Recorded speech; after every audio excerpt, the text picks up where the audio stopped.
Maria got her degree and PhD in Sweden, but she's doing her postdoctoral research into blood cancers in York, and she's not alone. We have Polish, Mexican, Egyptian, Indian, Chinese, Swedish. Academia is truly global, but universities fear new visa rules may make it harder to compete. It feels like you have to really sort of fight to prove that you deserve to be here, which I think is a bit unfair. Because in the end, we're coming here to do research in the name of UK universities, right? So that's something that should be incentivized and promoted, but rather it feels like there are just more and more hurdles that we have to get over.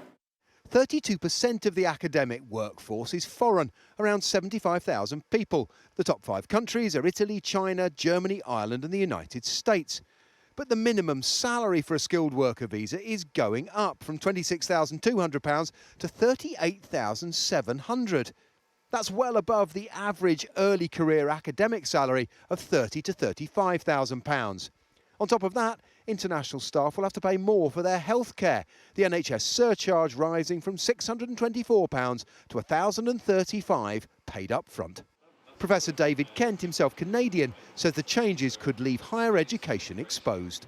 Those people are now going to be faced with a choice because they're in the middle of a recruitment process, and I'm going to say, I'd like to interview you. They say, well, what does my future look like if I've got this £1,000 a year for my healthcare surcharge? I've got to meet this minimum threshold, and they're going to have a lot more considerations. And if that's a German postdoc looking at positions, say, in Germany and France and the UK, there are these extra obstacles. The fear is British universities won't be able to hire the best and brightest because they can't afford it. The government says it's raising the minimum salary to get a visa to try and encourage better jobs and better pay for British workers. But it also says it wants the UK to be a science and technology superpower. And to do that, you need academia. The ideas and innovation had in places like this today is the jobs and industries of the future. Universities are already under acute financial pressure, heavily reliant on overseas students as well as staff.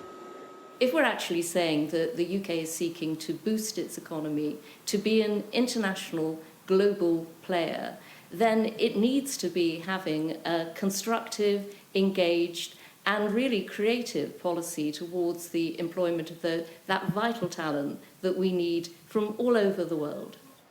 Academia is not the only industry affected by the political squeeze on legal migration that may yet deliver a hard lesson in simple economics. Paul Kelso, Sky News in York.